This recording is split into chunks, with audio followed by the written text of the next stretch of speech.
मुनहौल, कटरा, नाज और बुध बाजार क्षेत्र की मुरादाबाद नगर निगम की 488 दुकानों की दुकानदारों ने नगर निगम द्वारा किराया बढ़ाए जाने के फैसले के खिलाफ कड़ा विरोध दर्ज कराया। नाराज दुकानदारों ने सोमवार को अपनी दुकानें अनिश्चित काल के लिए बंद रखी, जिससे बाजारों में दिन भर सन्नाटा पसरा रहा। किराया वृद्धि से आहत दुकानदारों ने नगर निगम प्रशासन पर बिना पूर्व समिति के एक तरफा निर्णय लेने का आरोप लगाया। दुकानदारों का एक प्रतिनिधिमंडल महापौर विनोद अग्रवाल के कैंप कार्यालय पहुंचा और अपनी समस्याएं उनके सामने रखी। दुकानदारों का कहना था कि अचानक किराया बढ़ने से उनका व्यवसाय प्रभावित हो सकता है। कई दुकानदारों ने यह भी कहा कि पहले ही बाजार में मंदी का माहौल है, ऐसे में बढ़ा हुआ किराया देना उनके लिए मुश्किल साबित होगा। उन्होंने मांग की कि किराया वृद्धि के फैसले पर पुनर्विचार किया जाए और राहत प्रदान की जाए। महापौर विनोद अग्रवाल ने दुकानदारों की बातों को गंभीरता से सुना और स्थिति पर अपना पक्ष रखा। उन्होंने बताया कि इन दुकानों का किराया पिछले लगभग 25 वर्षों से नहीं बढ़ाया गया था। पहले इन दुकानों का किराया मात्र 200 से 250 रुपए प्रति माह था, जिसे शासन के निर्देश पर बढ़ाया गया है। महापौर ने स्पष्ट किया कि किराया बढ़ाने का निर्णय अचानक नहीं बल्कि लंबे समय बाद लिया गया है, ताकि नगर निगम की आय में वृद्धि हो सके और शहर के विकास कार्यों को गति मिल सके। महापौर ने यह भी कहा कि दुकानदारों की परेशानियों को ध्यान में रखते हुए नगर निगम द्वारा बढ़ाए गए किराए में से 48% की छूट दी गई है, जिससे दुकानदारों पर अतिरिक्त बोझ न पड़े। उन्होंने आश्वासन दिया कि यदि फिर भी किसी दुकानदार को कोई व्यवहारिक समस्या आ रही है तो उस पर विचार किया जाएगा। इस दौरान दुकानदारों ने महापौर से संवाद जारी रखने और समाधान निकालने की अपील की। महापौर ने भरोसा दिलाया कि नगर निगम का उद्देश्य व्यापारियों को परेशान करना नहीं बल्कि संतुलन बनाकर शहर का विकास करना है।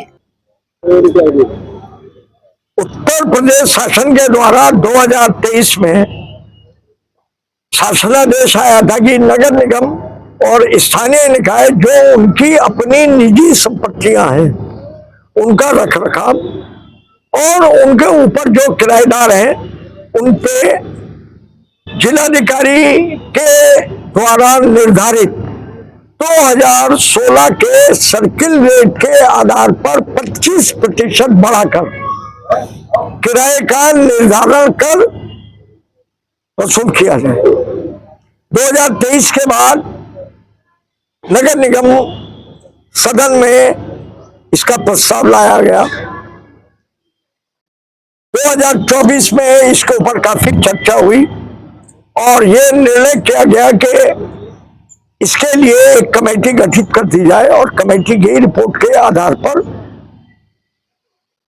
कर का निर्धारण किया जाए। कमेटी की रिपोर्ट और अन्य सदस्यों के सबके विचार के बाद ये निर्णय हुआ कि 2016 का जो भी सर्किल रेट है उसके आधार पर जो किराया बैठता है उसके अंदर 30% की रियायत दे दी जाए और इन व्यापारियों का किराया निर्धारित कर दिया जाए। अभी 22/12 को कार्यकारिणी समिति के द्वारा उसको सहमति दे दी गई और किराएदारों से किराए की डिमांड की गई और साथ में एक और इनको छूट प्रदान की गई कि हम जो ये एक मुश्त किराया जमा करेंगे उनको 10% की और अतिरिक्त छूट दे देंगे। इस प्रकार डीएम सर्किल रेट पे 40% की छूट 2026 में उनको मिल रही है। इस सब के बावजूद भी कुछ लोग भ्रमित कर रहे हैं और दुकानदार अधिकतम सहमत है और किराया जमा कराने के लिए भी तैयार है, चूंकि वो रेगुलराइज हो रहे। अब आज काफी देर चर्चा के बाद 3 दिन का अभी समय दिया है कि वो 3 दिन में अपना वो कर दे। हाँ, एक और आज निर्णय हुआ कि जो इसके ऊपर 18% जीएसटी लगेगा वो 18% में कुल मिला के जो छूट थी वो 18% कर दी गई। 30% प्लस 18%, तो 48% छूट हो गई है। अब ये अगर जो चाहे वो अपना करे और नगर निगम जो भी मैक्सिमम कर सकता है वो कर दिया है। इसके बाद